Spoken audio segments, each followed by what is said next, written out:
Hi అండి, అందరికీ నమస్కారం. నేను మీ Revathi. Welcome to RK kitchen and blogs. ఈ వీడియోలో మనం సింపుల్గా టేస్టీగా మిల్ మేకర్ కర్రీ ఎలా చేసుకోవాలో చూద్దామా. ఇప్పుడు స్టవ్ వెలిగించి ఒక గిన్నె పెట్టుకొని అందులోకి నీళ్లు వేసుకోవాలి. నీళ్లు కాస్త మరిగాక కాస్త ఉప్పు వేసుకోవాలి. ఉప్పు మొత్తం కరిగిన తర్వాత అందులోకి మిల్ మేకర్ వేసుకొని 2 నిమిషాలు నీళ్ళలోనే ఉంచుకుంటే సరిపోతుందండి. చూడండి, మిల్ మేకర్ మొత్తం ఉడికిపోయాయి. ఇప్పుడు ఒక ప్లేట్లోకి తీసుకుందాం.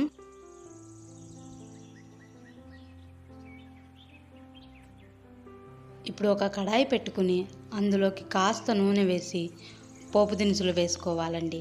అలాగే ఇందులోకి ముందుగా కట్ చేసిన ఎర్రగడ్డలు, పచ్చిమిర్చి, కరివేపాకు వేసి బాగా ఫ్రై చేసుకోవాలి.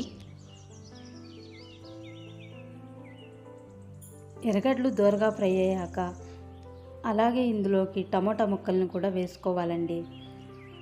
టమోటా ముక్కల్ని వేసుకొని బాగా ఫ్రై చేసుకోవాలి. అలాగే ఇందులోకి రుచికి సరిపడ ఉప్పు, కారం, పసుపు, ధనియాల పొడి, గరం మసాలా వేసి బాగా కలుపుకోవాలి. అలాగే ఇందులోకి నీళ్లు వేసుకుని బాగా కలుపుకోవాలి.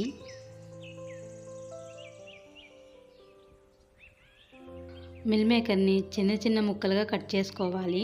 ముందుగా కట్ చేసుకున్న మిల్ మేకర్ వేసుకుని బాగా కలుపుకోవాలి. అప్పుడే మిల్ మేకర్కి మసాలా అంతా అంటుతుందండి.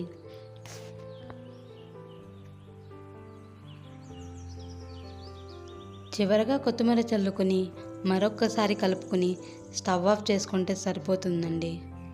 అన్నంలోకైనా, చపాతీలోకైనా, దోశలోకైనా తింటే చాలా బాగుంటుందండి మిల్ మేకర్. అంతేనండి, సింపుల్గా టేస్టీగా మిల్ మేకర్ కర్రీ ఎలా చేశానో చూసారు కదండి. ఒక్కసారి మీరు కూడా ట్రై చేసి ఎలా వచ్చిందో కమెంట్ చేయండి. అలాగే ఈ వీడియో నచ్చితే లైక్ చేసి మన ఛానల్ను సబ్స్క్రైబ్ చేసుకోండి friends. Thanks for the watching.